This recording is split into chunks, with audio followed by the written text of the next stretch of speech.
Look at that subtle off-white coloring. The tasteful thickness of it. Oh my God. It even has a watermark.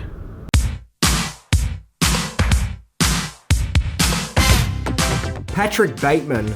Deranged serial killer. Or is he? A character brought to life in the 1991 highly controversial book, American Psycho, written by Bret Easton Ellis, a character who was then brought to life on the big screen in the year 2000, played devilishly by a young, fresh-faced Christian Bale. Instantly making Patrick Bateman one of the most celebrated movie killers in pop culture, and definitely one with the most ambiguity surrounding as to whether or not this character committed these brutal acts or if they are all just sick fantasies in his head. Patrick, what is it? Where are you going? I've got to return some videotapes. What separates Bateman from your usual movie killer is he's not a deranged monster like Freddy Krueger or Chucky. Nope, Bateman is a highly respected Wall Street hotshot, living out an indulgent life of money and drugs, along with other excesses of the 1980s. And unlike other movie villains like Jason Voorhees or Michael Myers, Bateman doesn't wear a mask. Well, okay, technically sometimes he does, but it's not to hide his face due to hideous deformities, but in actual fact to make his face even more handsome. As Bateman is without a doubt one of the most vainest and health-conscious movie killers to date. In fact, there is no character quite like Bateman in any other book or movie. As the character himself says, I simply am not there. So to try and understand the mystery that is Patrick Bateman, today we are going to look into 10 things that you might not know about this strange and hard to understand character. So join with me now as we try to discover just who exactly is Patrick Bateman.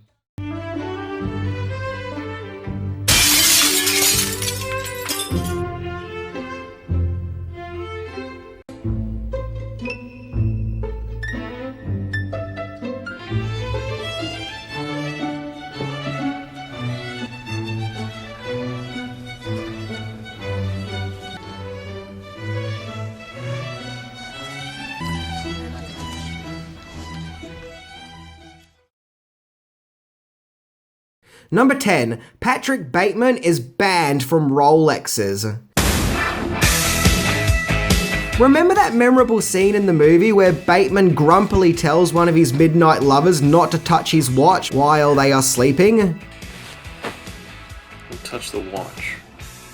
Well, in the book, Bateman tells the prostitute in question, don't touch the Rolex, as in the highly sophisticated and expensive watch brand. But sadly, when the movie was being made, the name Rolex was not allowed to be used on the account that the Rolex company didn't approve of the violent nature of the movie, and thus didn't want their brand associated with it. In fact, there were several upmarket brand names that the movie weren't allowed to use, as the brands were against being mentioned in a movie which features brutal violence. Number 9. Patrick Bateman is one sick bastard. Now I know what you're all thinking. Minty, we've seen the film and we are fully aware that Patrick Bateman is one deranged puppy. I mean, heck, the movie is called American Psycho. It's not called American Tree Hugger. Yes, but if you read the book, you'll see there is a whole new level of messed up associated with Bateman.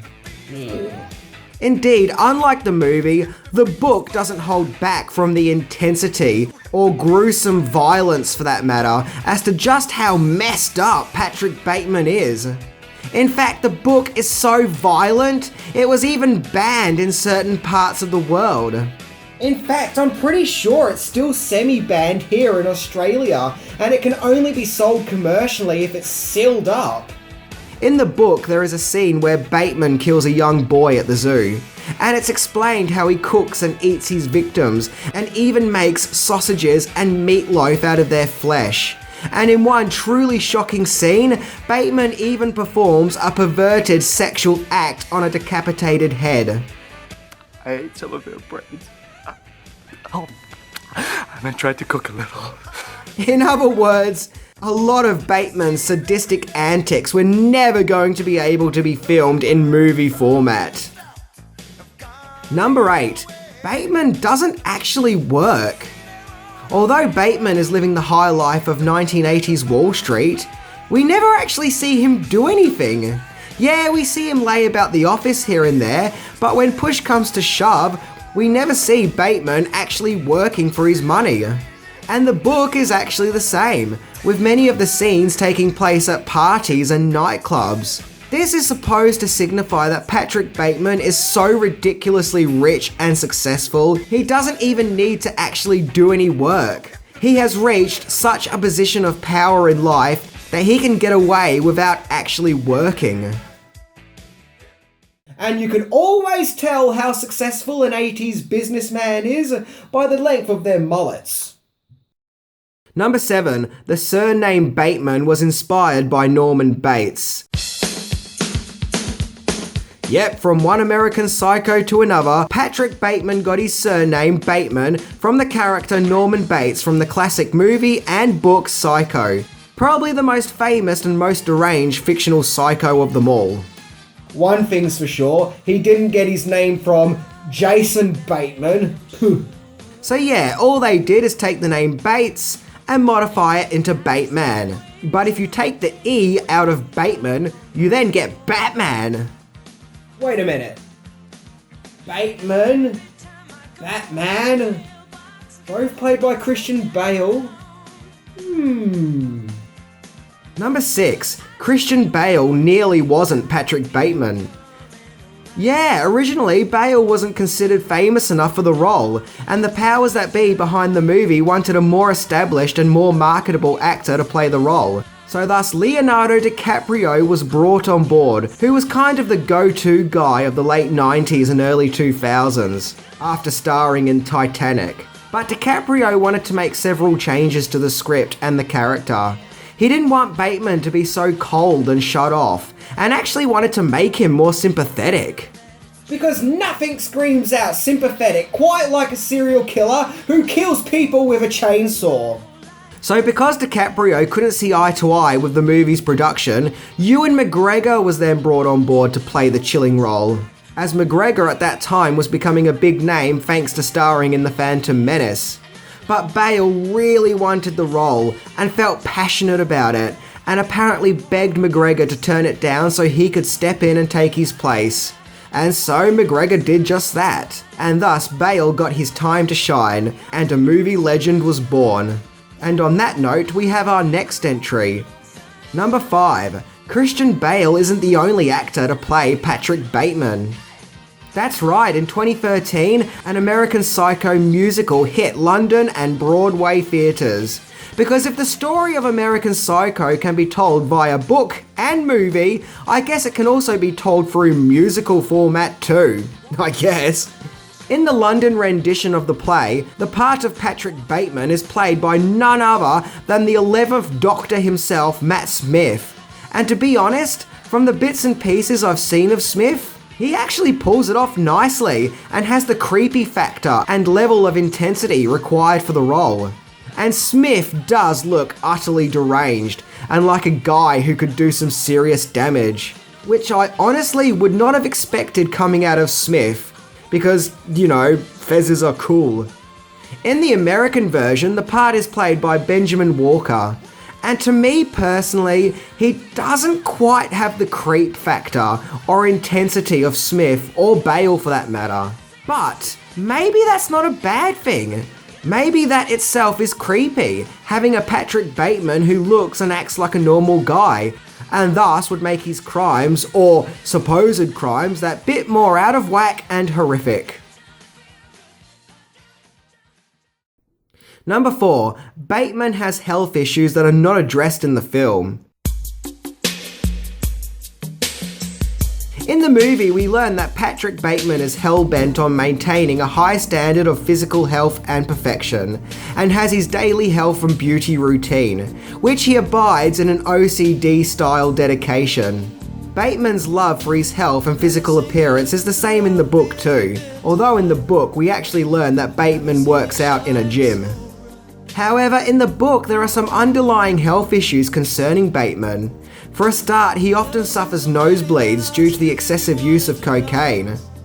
Yeah, in the movie it's made clear that Bateman dabbles in drugs, but the book suggests more of a drug addiction taking its toll on his body.